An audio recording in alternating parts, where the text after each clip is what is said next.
Okay, hi dude and welcome to Telugu anime wood. మన ఛానల్ని first time visit చేసినట్టయితే like చేయండి, షేర్ చేయండి, అలాగే సబ్స్క్రైబ్ చేసుకోండి. ఇక లేట్ చేయకుండా ఎపిసోడ్ని స్టార్ట్ చేసేద్దాం.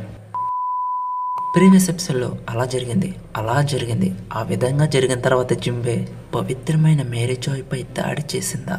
అది ఒక్కసారి మేలుకుందంటే అది ఒక ఇబ్బందిగా మారుతుంది అని వేగపంక్ అంటే చొప్పర్ ఆ మాటకి భయపడతాడు. ఒక్క మాటలో చెప్పాలంటే దీనిని 900 సంవత్సరాల క్రితం తయారు చేశారు. వేగపంక్ అన్న ఈ మాటకి జింబే చొప్పర్ నో వే, మేము కొంచెం కూడా నమ్మలేకపోతున్నాము. వీళ్ళెలా అంటే లూఫీ ఏమో అయితే నీలో చాలా విషయం ఉందన్నమాట. ఏం చేస్తావు? చిన్న చిన్న లేజర్ బీమ్స్తో అటాక్ చేస్తావా? నాకు ఒకసారి చూపించచ్చు కదా రోబోనోస్కే. జింబే ఏమో ఎందుకు జాయింట్ రోబోట్ మేరీ జోని అటాక్ చేసింది అని వేగపంక్ని అడిగినప్పుడు అదేమిటంటే అబ్బే నాకు తెలీదు, ఒకవేళ అక్కడ ఏమైనా ఎదుగుతుందేమో. ఇక అప్పుడే మేరీ జోయ్లో రోబోట్ చేసే విధ్వంసాన్ని చూపిస్తారు. హఠాత్తుగా దాని పవర్ అయిపోయింది కాబట్టి అక్కడ అంత నష్టం జరగలేదు. కానీ అప్పుడే అక్కడ శాస్త్రవేత్తలకు ఇది చాలా ఆశ్చర్యాన్ని కలిగించింది. ఎందుకంటే అంత ఆధునిక సాంకేతికత అప్పటిది కాదు. ఇక ఎలా వేగపంక్ చిక్కుతూ ఉండగా జింబే చొప్పర్ 200 ఏళ్ళ గడిచిన తర్వాత కూడా ఇది చెక్కు చెదరకుండా ఎలా ఉంది? కానీ ఇప్పుడు ఇది నిద్రపోతేనే మంచిది అనిపిస్తుంది. ఇక అప్పుడే వేగపంక్ అయితే ఈ ఇనప దిగ్గజం ఎక్కడి నుంచి వచ్చిందో మరియు ఇది ఏమి చేయడానికి ప్రయత్నించిందో ఎవరికీ తెలియదు. వరల్డ్ గవర్నమెంట్ దీనిని పూర్తిగా నాశనం చేయమని ఆదేశించింది. కానీ నేను శాస్త్రవేత్తను కదా, అలా చేయడానికి మనసు రాలేదు. ఇదిగో ఇప్పటికి మళ్ళీ చూడగలిగాను. ఇది ఇక్కడ ఉందని గవర్నమెంట్కి తెలిసిందంటే ఇక అంతే సంగతులు. ఎలా చెప్తూ ఉండగా లూఫీ లగెత్తుకుంటూ వచ్చి ముసలాడా దీన్ని ఫిక్స్ చేసేచ్చు కదా, దీనితో నేను ఆడుకుంటాను అని సో ఎక్సైట్ అవుతూ ఉంటే వేగపంక్ నువ్వు ఏం మాట్లాడుతున్నావురా కుర్రాడా? ఎనీవే నువ్వు ఇక్కడికి రావడం చూసి నేను ఆశ్చర్యపోయాను. ఈ ప్రదేశానికి ప్రవేశించడానికి ద్వారం పట్టణం యొక్క పెద్ద గోడలో ఉంటుంది. ఇక్కడ ఎలా జరుగుతూ ఉండగా ఇదంతా సాకాతో కలిసి లూఫీ క్రూమేట్స్ మానిటర్ లో గమనిస్తూ ఉంటారు. ఇక అప్పుడే రాబిన్ 200 ఏళ్ల క్రితమా అప్పుడే ఫిష్ మ్యాన్ హక్కులు మంజూరు చేయబడింది కదా? అవును, ఆ సంవత్సరంలోనే రోగ్యో రాజ్యం వరల్డ్ గవర్నమెంట్తో అనుబంధాన్ని కలిగి ఉంది మరియు రైవేరీలో పాల్గొనడానికి అనుమతించడం జరిగింది. ఇక అప్పుడే అందరూ ఈ రోబోట్ అంత పని చేసిందంటారా? నమ్మలేకపోతున్నాము. ఇది కానీ లేచి ఇక్కడ దాడి చేసిందంటే అంతే. ఇక కొంపతీసి ఈ పెద్ద రోబోట్ గ్రాండ్ లైన్ దాటి వచ్చిందంటారా ఏంటి? నిజమని మాత్రం చెప్పకండి అని నామి ఓసఫ్ ఫ్రాంకీ అంటూ ఉంటే సాంజీ మనల్ని కూడా ఇలాంటి పెద్ద జైంట్ రోబోటే కదా తీసుకుని వచ్చింది. అవును, మేము మా తెలివిని అంతా ఉపయోగించి దానికి లాంటిదే తయారు చేయగలిగాము. దానిని సముద్రంలో షార్క్ నుండి మిమ్మల్ని కాపాడిన సమయంలో చూశారు కదా, అదే. ఇక వెంటనే ఫ్రాంకీ ఇంత మేధావులై ఉండి మీరు దానికి లాంటిది సృష్టించలేకపోయారా? అది శక్తికి మూలం. ఈనాటి ప్రపంచంలో ఉన్న నాలెడ్జ్ని ఢీకొట్టే శక్తి గతంలో ఉంది. ఇంకా సిగ్గుపడేది ఏంటంటే మన శాస్త్రీయ సాంకేతికతతో ఈ ఇనప దిగ్గజాన్ని సంపూర్ణంగా పరివర్తనం చెందించలేకపోయాము. ఇక అప్పుడే నామి అందరూ బాగానే ఉన్నారు కానీ ఆ అమ్మాయి ఎవరు? ఇక అప్పుడే సాంజీ ఓసప్ సముద్రంలో మనకి కనిపించిన ఆ చిన్నపిల్ల ఆమె కదా, ఆమె పైరెట్ జ్యువెలరీ బొన్నీలాగా ఉంది. ఇక అప్పుడే మన ముసలి వేగపంక్ను కూడా చూస్తారు. అయితే ఇక్కడ వేగపంక్ బొన్నీని చూస్తూ ఆమెలో ఏదో విషయం ఉంది, నేను కూడా ఆమెకి ఒకటి ఇవ్వాల్సింది ఉంది. అలాగే నువ్వు స్ట్రా హెడ్ లూఫీ కదా, నేను అనుకున్నది నిజమే అయితే నిన్ను విదే ఇక్కడికి తీసుకొచ్చింది అనుకుంటున్నాను. అయితే లూఫీ విదేంటి ముసలోడా?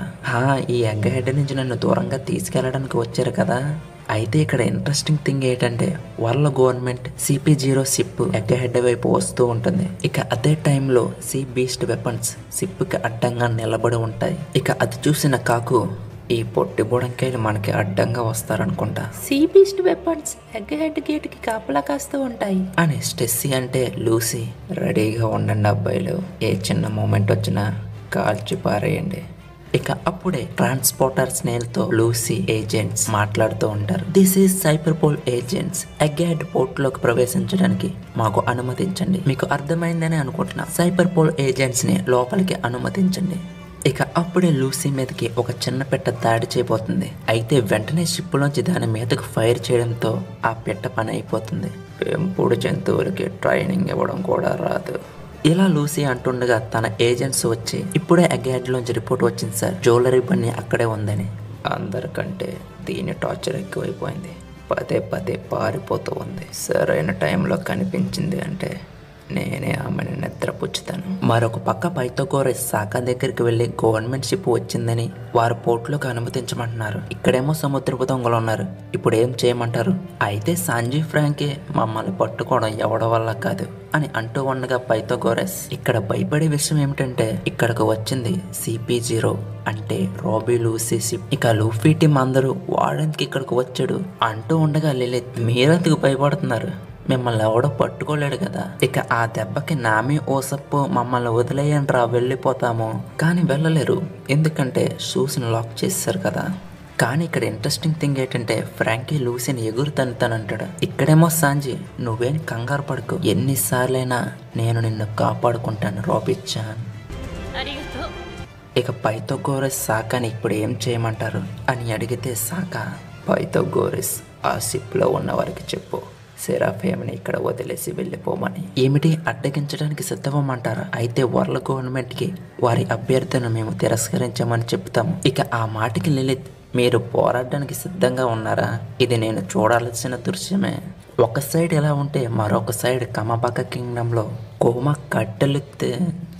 పైపులు తెంచుకొని ఎదరకు కష్టపడి వెళ్తూ ఉంటే అక్కడ ఉన్న డ్రాగన్ టీం ఇవాంకా టీం ఆపడానికి ఎంతో ప్రయత్నిస్తారు. కానీ కోమా వారి మాటలు పట్టించుకోకుండా అలా ముందుకు వెళ్తూనే ఉంటాడు. అప్పుడే కోలా డ్రాగన్ దగ్గరికి వెళ్ళి కోమా మతిసిమ్మతం లేకుండా ప్రవర్తిస్తున్నాడని చెబుతుంటే ఇక్కడేమో కోమా తన బాడీకి అమర్చిన ఎలక్ట్రిక్ పైపులను తీసేస్తూ ఉంటాడు. లిండ్బర్గ్ ఏమో అతను ఇప్పటికే నేవీ చేతిలో కంట్రోల్ చేయబడుతున్నాడా ఏంటి అని అంటున్నా అక్కడ ఉన్న వారికి ఏమీ అర్థం కాదు కోమా ఎందుకు అలా ప్రవర్తిస్తున్నాడు.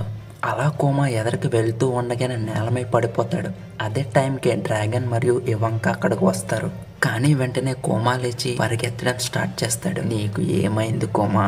ఇప్పుడు ఏం చేయబోతున్నావు అని డ్రాగన్ అరుస్తున్నా అవేమీ పట్టించుకోకుండా కోమా తన బాడీకి ఉన్న ఎలక్ట్రిక్ పైపులను తొలగించుకుంటూ పరిగెత్తుకుంటూ వెళ్తుంటే అక్కడ ఉన్నవారందరూ ఆపడానికి ఎంతో ప్రయత్నిస్తూ ఉంటారు. కానీ కోమా లాస్ట్కి తన చేతిని ఉపయోగించి అక్కడ నుంచి టెలిపోర్ట్ అవుతాడు. ఇక దానితో అక్కడితో నిశ్శబ్దం అలుగుకుంటుంది. ఇక ఎగ్ హెడ్ లో పైథాగోరస్ సైపర్ పోల్ ఏజెంట్స్ తో మాట్లాడుతూ ఉంటాడు. మీరు మళ్ళీ సెరాఫిమ్ని ఇక్కడ తీసుకొచ్చినందుకు ధన్యవాదాలు. కానీ మేము మీ రిక్వెస్ట్ ని తిరస్కరించడం అయినది. కాబట్టి దయచేసి సెరాఫిమ్ని ఇక్కడ వదిలేయండి. మాకు బిజీ షెడ్యూల్ ఉండడం వల్ల మీతో వ్యాపారమైన సంప్రదింపులు చేయలేకపోతున్నాము. ఎస్ బేర్ ని ఇక్కడికి క్షేమంగా తీసుకొచ్చినందుకు మీకు ధన్యవాదాలు. మీ మిషన్ ఇక్కడితో ముగిసిపోయింది.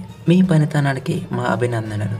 ఇక అది విన్న కాకు వావ్ అంత చల్లగా మాట్లాడకండి.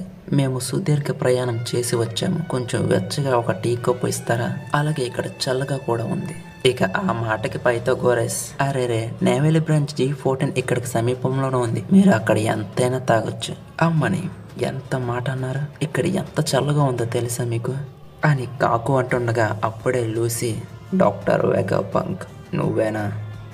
ఎగ్ హెడ్లో అదృశ్యమైన వ్యక్తులు మీతో ఈ గంట మోగిస్తున్నారా?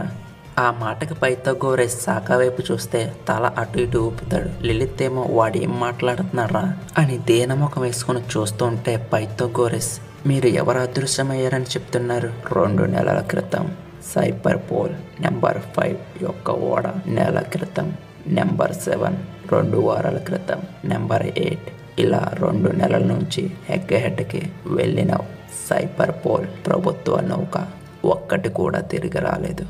ఎందుకు రాలేదు? ఏంటి ఇదంతా నిజమా? అలా జరిగి ఉండకూడదే. అన్ని ఓడలు బయలుదేరినట్లు మా రికార్డులో రాసి ఉంది. ఇక ఆత్రం ఆగని లిలిత్ ఏంట్రా నువ్వు ఎక్కువ మాట్లాడుతున్నావు? సైపర్ పోల్ షిప్ కనపడకపోతే మమ్మల్ని సస్పెక్ట్గా చూస్తావా? నేను నువ్వు వేసేస్తా నాకు దొరికావంటే. పొడి చేస్తావా? నా కటౌట్ చూసావా? ఎంతున్నావు? ఇక వెంటనే పైథాగోరస్ ఆపడానికి ప్రయత్నిస్తాడు. కానీ లిలిత్ నిన్ను లోపలికి అనుమతించిన కానీ నువ్వు ఇలాంటి ఫిట్టింగ్ లేవో పెడతావని రానివ్వడం లేదు. ఇక దాంతో పైథాగోరస్ దాని దగ్గర నుంచి మైక్ లాగేసుకుని మాకు దానితో ఎటువంటి సంబంధం లేదు, ప్లీజ్ వెళ్ళిపోండి ఇలా లూసీకి చెప్పడంతో ఓకే అర్థమైంది.